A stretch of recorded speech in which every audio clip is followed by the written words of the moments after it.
Welcome to the first episode of Primetime Football Magazine. I'm your host, Sam Oko. On this week's show, I caught up with both the men's and women's football managers to find out more about their season, followed by an interview with Freestyle footballer Daniel Scenery and Swedish sensations the Skill Twins dropped by to help improve your dribbling skills.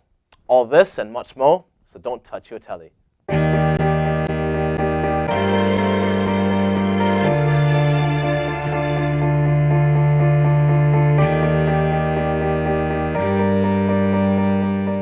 We're joined here with Riders head coach for soccer, Charles Inverson. Charles, pleasure meeting you. Thanks, Sam. All right, Thanks for having me here.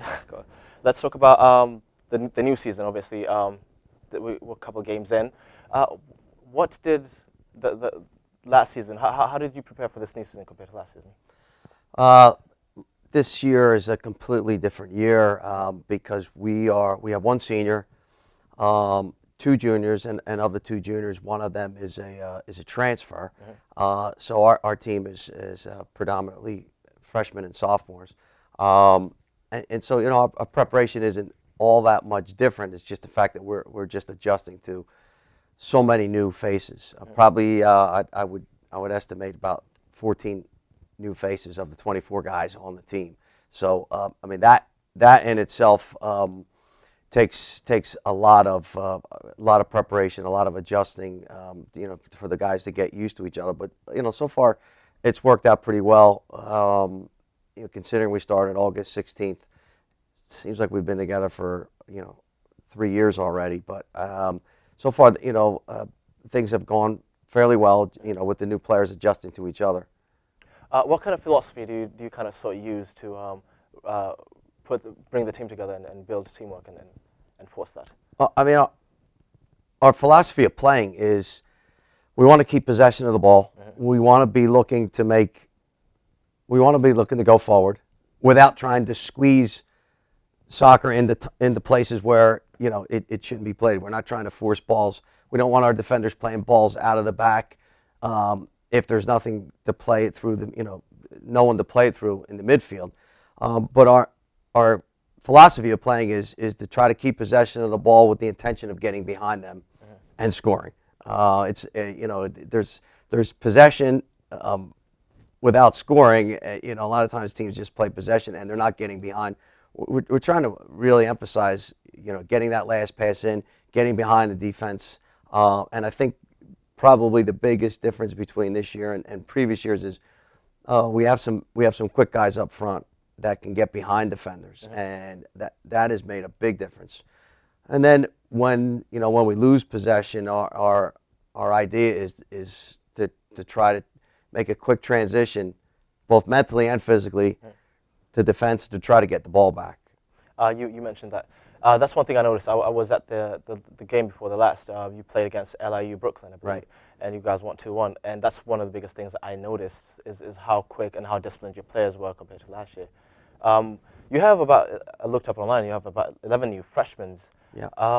How do you integrate that into the team? Because I noticed a good number of them actually for European players. How does that happen? Yeah, I mean, and everyone's got a different way of playing, mm-hmm. but everyone likes to play when you're trying to keep possession of the ball. I mean, no one wants to just lump long balls forward. No one wants to bypass the midfield, and so we spend a lot of time.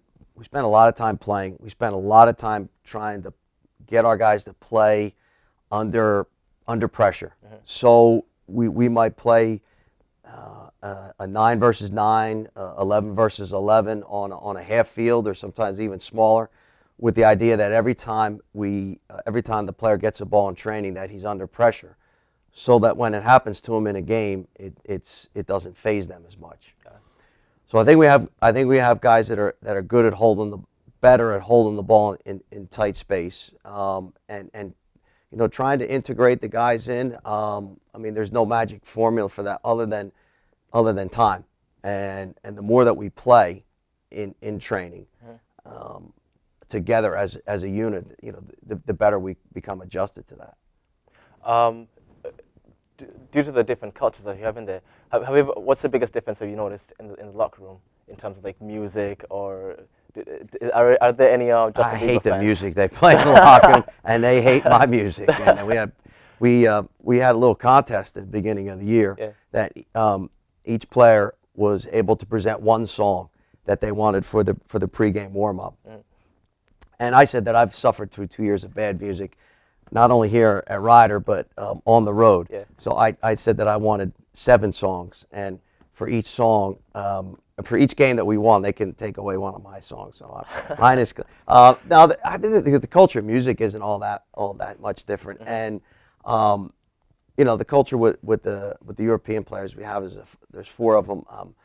Not much difference at all. I mean, with 2 of the fellows, the language is a little bit of a barrier, but as they get on with spending more time here, their English gets better. I noticed that their English is getting better and better, and they've adjusted well. And people are people, and soccer players are soccer players, and so it hasn't been an adjustment, or hasn't been much of a problem at all.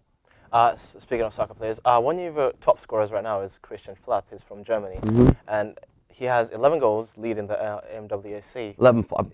11 points. So they're doing points. What for a midfielder? That's quite an amazing feat. Can you talk more about that? Yeah, and Christian is a really good kicker of the ball. He is 2 of his goals are from penalty kicks, 1 from a free kick, and then he scored from the run of play the other day. His 4 or maybe 5 assists, most of them come from corner kicks and free kicks. So he's a really great. In addition to being a very good center midfielder, he's a really good kicker of the ball. He can really get great placement, great speed up, pace on the ball, and put it in really great spots for our guys. FIFA 14 rather, came up this week. Have you noticed any changes in the dressing room? Maybe a couple of players talking about it? They talk about it all the time. They play. I'm not a video game guy. It's just not. I guess it's not my generation. But yeah, the guys talk about it all the time, and they're playing all the time. So maybe you could tell me more about it. So I'm not going to expect any sort of like FIFA tournaments going on with you being involved and maybe even winning it. I don't think I'd be very good at it, to be honest with you. But I know it's such a big thing in this generation. And the thing that amazes me is that there's so many kids that play FIFA that don't follow soccer, don't follow football. I don't know. Maybe you can tell me more. Who's there? Is there some kind of new version of Messi out there? Or? Well, they still. It's the same thing. They still regard Messi as one of the best players, second to Cristiano Ronaldo. Yeah, right. And it's a very good game. I think I read up about it. That would be disputed. I'm sorry, that might be disputed. Who do you think is the best player? I'm partial to Messi. I'm a little bit partial to Messi. I feel like I think that if you had a choice between the 2 of them, I think the biggest problem now is we have 2 really good players in one generation. That's never happened before. We'd have like Pele in the 60s. Every single generation has that one player, and we feel like we're being spoiled by having 2. Pele, there was Pele back there, and Eusebio. There was always a debate, or this is way ago. Alfred Di Stefano. There was always a debate about George Best. George Best. Yeah, there was always a debate about that. But yeah, no, it's a good lively debate, and it's obviously depends on who you're partial to. But I mean, Barcelona just kind of swept everyone away with their style of play and the way they do things. But we also got to look at Bayern Munich. Yeah, they're definitely the upper cup. They have the same coach who was able to bring Barcelona success and stuff. So the similarities. Yeah, it's great. It's great. It's a great level to watch. Up next, I sat down with the Riders women's football head coach, Drayson Hunson, to find out how the team is progressing in this new season. You're about 9 games of the season. Your current record is 4 wins, 5 losses. What do you tell your squad to kind of motivate them? We're at the point in the season now where, a lot of it has to do with there's a recruiting cycle in college soccer, and if you've got a senior team, if you've got a freshman team, if you've got this blend. So this year we had 9 freshmen come in, and so the focus for the first half of the season, basically pre-season in September, is get these kids settled in, get them used to the system, get them used to the college game, and that takes a bit of time, trying to integrate them into the tactics and the system that we've been playing before, and changing the system as well. But now they're there. All right. So now we go into October. We're 4 and 5, and so now really the focus turns to probably the senior class. You know, now the senior class has to take charge and now lead this group. You know, we've given them all the tools that they need, so now it's really our focus on getting the seniors motivated and inspired in this last month of their college season. Do you have any foreign players in your squad? Yeah, we have 5 international players at the moment. Three girls from England, 1 from Republic of Ireland, and 1 girl from New Zealand. So, are there any culture shocks in between? Yeah, I mean it's a massive culture shock. Whether it's the international girls, we have a girl from Miami, we have a girl from Southern California. From Southern California to New Jersey is a culture shock. But yeah, you know, we got a girl from Lancashire, England, which is culturally significantly different from the south of England. But it's great. That's what makes it interesting, and I think that's kind of what makes our team kind of an interesting group to be around. If I'm not wrong, I believe you wrote a book about 10 years ago, about 9-10 years ago. Yeah. What's the name of the book? It's a Baffled Parent's Guide to Coaching Girls Soccer. Mm-hmm. What have you learnt, or what can you improve? If you were to write a second version of that book, what would be key improvements? That book was primarily based on like a 5 to 12-year-old age group. I did a lot of work in coaching education, and that's where they approached me and asked me if I would do something for that specific age group. You know, in the last 10 years, pretty much 99% of my time has been with the 18 to 25-year-old age group. You know, so obviously a completely different population to be working and coaching with. So, has the philosophy changed when you're working with the slightly older? I mean, everything you're doing is different. You know, obviously at 5 to 13, it's about participation, it's about fun, it's about, you know, no lines, no laps, and everyone touching the ball, all that kind of stuff. At this level, it's about winning. It's about mental conditioning, physical conditioning. You know, the technical stuff hopefully has been done at those younger age groups. What we can improve technically at this age is probably minimal. You know, it's just getting them mentally and physically prepared and tactically for games. All right, let's switch it up. Let's talk about Premier League news. Cool. Do you have any? What's your favourite? My favourite team is Nottingham Forest. So it's been a few years since we were in the Premiership. We're kind of doing all right though. I think we're like 6th or 7th from the top of the Championship. We were top early on. It was the first time in a decade I think we've been top of the league. But what do you think is going to win this year's Premier League? If I were to ask you. I mean, the level of competition and the players that play in the league. I mean, it's almost impossible to predict. I think Arsenal are top at the moment. I'd be shocked if Arsenal are top come May. You know, Man United are down in 12th, I think, at the moment. They're only going to go up. Whether they have it to win this year, I doubt it. You know, I think Man City have got all the talent they need. You know, if they can get some stability with the managerial position, then there's no reason why they can't. So my money, if I was betting, my money would be on Chelsea or Man City. Not that I want either one of those teams to win, but that's where my money would go. Well, I'm all with Chelsea because I'm a Chelsea fan. But anyway, who's your favourite Premier League player? Favourite Premier League player? Well, Bale's not there no more, so. I mean, I love watching Man United play. You know, whether Rooney's my favourite player, I'm not sure. I like Aguero at Man City. I think he's class to watch. Nasri at Man City. You know, a lot of the attacking players, the flair players, are good to watch. You know, I think Lampard at Chelsea is class. John Terry, not so sure about these days, but too much off-field controversy happening. Exactly. You obviously have a UEFA license, so that means you could probably coach in any league you want to. I mean, I've been over here 20 years, so I don't quite know how things changed. Over when I was in the UK, it was the FA coaching licenses, and then everything got changed over to UEFA. So the FA license I have is equivalent to a UEFA something. You know, if I ever wanted to go back, I would definitely need to upgrade my certifications over there. I've got everything the highest that I can get over here. You know, the UEFA Pro license is the highest that you can get. Very tough to get on that course unless you're a professional or you've come from the professional rank. So, if you could manage a team, any team in the world, Premier League, La Liga, doesn't matter, which team would you pick? I mean, I would pick the team that I support. You know, you follow them from 8-9 years old till today. You know, so if you had the chance to get in there, you know, and work with players and behind the scenes, you know, you're a fan. So, if you can get rid of your fans' head, you probably wouldn't pick that team because obviously, you know, maybe financially it would be tough. It would be tough to work. So you would want to pick one of the big six in the UK. You know, if you're in Spain, you want to be Barcelona or Real Madrid because those are the teams that have the money, and ultimately money wins championships. But you never know. You might be the first coach to bring it back to the Premier League. Yeah. You never know. Pleasure sitting down with us. It's been a pleasure talking to you. Great. Have a good day. Thank you. All right.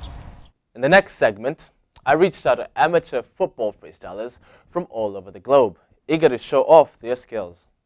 After spending hours perusing the submissions, allow me to get the party started. It's all about healthy mind and healthy body.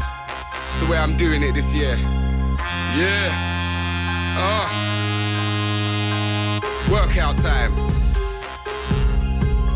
I'm on that bench, bagging some crunches, cardio, protein, snacks for the munches, a body for the beach and them kung fu punches. So I'm on a circuit thing, power cleans, lunges, get the blood pumping, keep the jacks jumping, on tip-top shape, cause I came here to run to. So I put my lungs in, breathe, push, gotta get that blood pumping, don't be slush like 1, 2, put your chin to the bar, 3, 4, don't give up, that's the part. Your body is your temple, so you gotta go hard and up your work rate to beyond gone far. She says she wanna fit that dress, he says he wanna lose them breasts.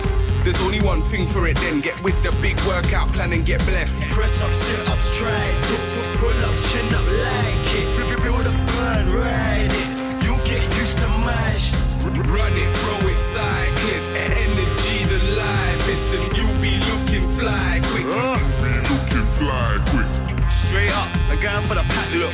Done banged everything in my black book. Now I'm shadow boxing, practicing hooks. Master techniques, so I'm never on a back foot. Direct my chi, focus beat. Practice my kata till it's a part of me. Mind over matter, faith over pride. Went for a jog, about 5 miles. Had to stretch a banana and smile. Then build a dirty wretch and got buck wild. Fell out my routine for a little while, like I fell out my bed with a cramp one night. Hours I leave the dojo. Wrestle man down, no homo. 25 east side when I push solo. Now I'm in the mirror like someone take a photo. Press up, sit ups, try dip, pull ups, chin up like it. Feel the burn, ride it. You get used to mash. Run it, bro, it's cyclist. Energy's alive.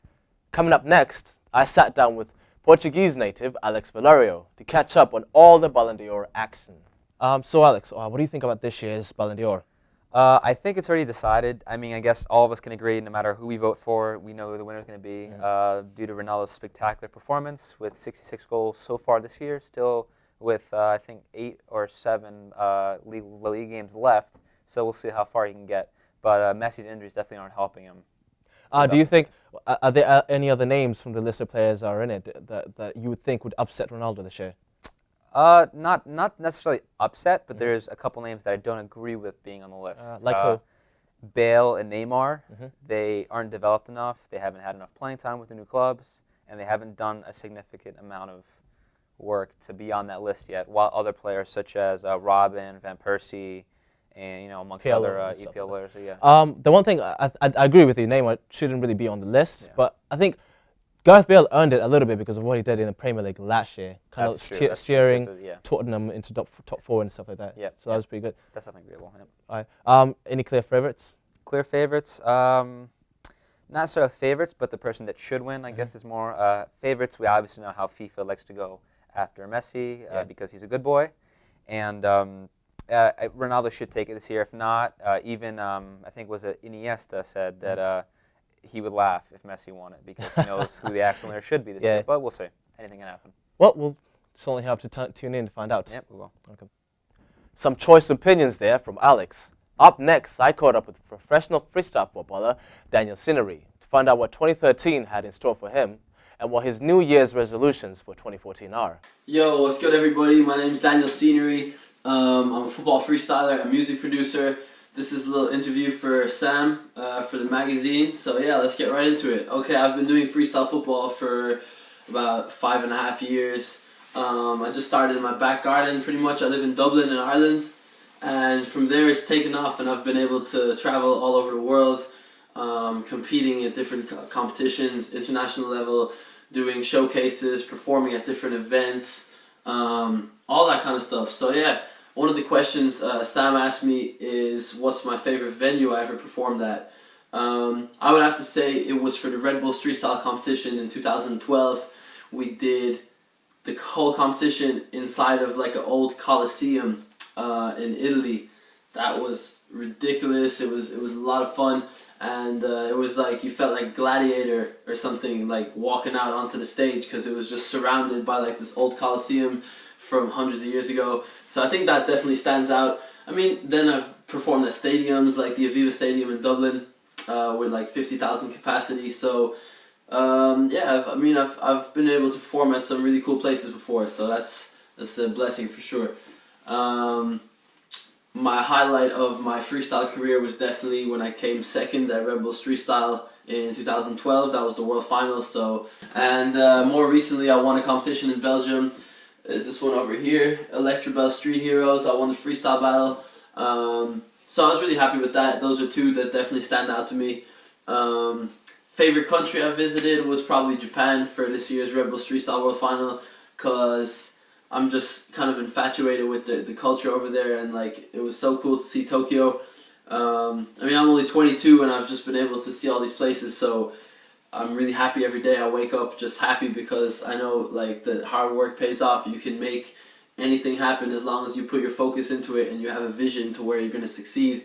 Everything is possible. So yeah, my New Year's resolution for next year, I want to move to New York and be a full-time professional music producer. That's what I do. I see my little keyboard down here. I don't know if you can see it. Yeah, that's pretty much it, man. I want to be a music producer, keep freestyling, hopefully qualify for the next World Final. I would still love to win the Red Bull Street Style World Final one day. I don't know, we'll see. Please God, it's possible. And that's pretty much it, man. Thanks very much. And yeah, hit me up on Twitter at Daniel Scenery, Instagram, A Scenery, that's AYE Scenery. Yeah, that's it. Thanks very much, guys. Stay blessed. Peace. Stay positive. I don't know about you, but I feel motivated. My next guests could be mistaken for a couple of members from the British-Irish boy band One Direction. I'll let you decide. Here are Joseph and Jacob El-Zain, better known as the Scale Twins. Hello, my name is Joseph and my name is Jacob. As you can see, we are a couple of twins, and we are the owner of the YouTube channel Joseph El-Zain, where we show tutorials, game footage and some freestyle. Class like 96, a RV Nicks, a true lyricist, ain't none deeper. Sunshine in the mind, the night in my eyes, devil on my shoulder, angel by my side. I'll be on the rise while they be telling lies. So fly, I don't need no disguise. Love the life you live the life you love. Give thanks to the Lord up above. Life's too short to be holding a grudge. I'm just trying to do me, I ain't watching you come. Do me, black dynamite, never run a hide, cause I'm lyrically right. Let me do me. A long way from Stapleton Hall Road, recording vocals. I'm on a plane with moguls. 5K and up if you ain't old school. But for my brother Tibbs, it's just a phone call. Old tight OZ, we hustle hard through the whole night, knows it. And anybody in my path's getting starstruck. That's why I still hold it up like my nose bled. Listen, speaking of blood, the beat is so red. Got these rappers looking green when we blast it. Speaking of green, I'm feeling a little flabbergasted. Now I'm in the gym carrying weight, trying to mask it. Jim Carrey, they may never get that. We'll often see the wizard, but they may never get back. Survival of the fittest, yeah, I'm back like dynamite, and I got that blacker dynamite. But I tell them haters all to step like love the life you live the life you love. Give thanks to the Lord up above. Life's too short to be holding a grudge. I'm just trying to do me, I ain't watching you come. Do me, black dynamite, never run a hide, cause I'm lyrically right. Let me do me, yeah, yeah. Let me do me, black dynamite, never run a hide, cause I'm lyrically right. Let me do me, yeah, yeah. Let me do me, yeah, yeah. Let me do me, yeah, yeah. Let me do me. Wow, that's some serious techers there from the Swedish teens. I, for one, have a lot to improve on. Well, that's all I have for you on this episode of Primetime Football. Make sure to follow us on Twitter at Prime Football, and also subscribe to our YouTube channel. I'd like to offer special thanks to grime artist Tibbs for providing the soundtrack for today's show. The songs were derived from the mixtape Super Tibbs, which is out now. It's been a pleasure having you on the show, and I've been your host, Sam Oko.